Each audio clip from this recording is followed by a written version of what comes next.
অপরূপ TV online. গবাদি পশুর খাদ্য ভেজালের অভিযোগ ব্যবসায়ীর বিরুদ্ধে। চট্টগ্রামের আনোয়ারা এলাকার দরবার মোটা ভুসি ব্র্যান্ডের গবাদি পশুর খাদ্য ভেজাল করার অভিযোগ উঠেছে নগরীর চাকতাই এলাকার মির্সাস ভাই ভাই স্টোরের বিরুদ্ধে।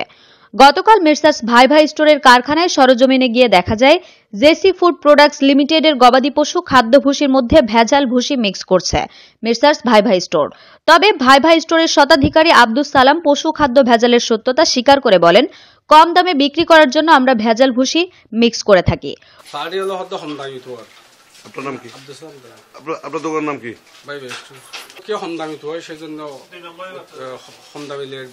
অন্যদিকে জেসি ফুড প্রোডাক্টস লিমিটেড নামের প্রতিষ্ঠানটির স্বত্বাধিকারী মোহাম্মদ আবু সৈয়দ বলেন, অসাধু ব্যবসায়ীদের জন্য আমাদের ব্যবসা করতে অনেক সমস্যা হচ্ছে, কারণ তারা কম দামে বাজারে পণ্য বিক্রি করছে।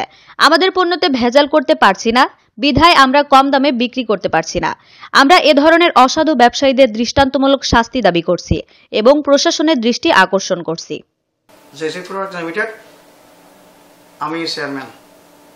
আপনি এটা অনুমোদন আছেন কখন? 2001 সালে। আচ্ছা, আজকে বিষয় নেই, আমার বসিটা মার্কেটে বেচা কিনে করি।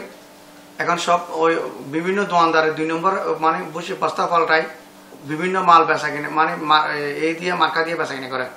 আমার বসিটা বিভিন্ন অন্য বসির সাথে মিলিয়ে বেচা কিনে করে, আমার বস্তাটা ডুপ্লিকেট করে। মানে আপনি বলছেন আপনার যে প্রোডাক্ট আছে আরেকজন আর কিছু বসির সাথে মিক্স করে এটা বিক্রি করে? হ্যাঁ, বিক্রি করে। কম দামে বসি কিনে আমার বস্তায় ভরে বেচা কিনে করে। নাম খারাপ করে দরবার মধ্যে দরবার ভাই ভাই স্টোর। ওর নাম কি? ওই ডুপ্লিকেট কাজ করে, এরা আন্ধারে কাজ করে। এখন আমার ম্যানেজার যাওয়ার সময় দেখছে যে ওই জন্য দেখতে পাচ্ছে ঘরের মানে তালা, ওই গিরিল ঠান নিয়ে তালাটা না দিয়ে ঘরের ভিতরে কাজ করে, এই বস্তাগুলো পাল্টায়। ওর নাম কি ছিল? ওর নাম হলো আব্দুল সালাম। দোকানের নাম ভাই ভাই স্টোর। এটার পক্ষে আপনি কি চাচ্ছেন এখন একটু বলুন। আমি চাইতেছি যে এটা আমার বসিটা যেন 2 নম্বর না করে কেউ, এরকম একটা এই ফেভারে দিয়া এর একটা মানে শাস্তি দেওয়া।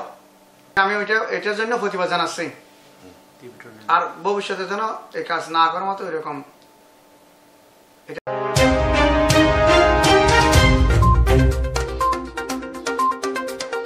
অপরূপ টিভি অনলাইন।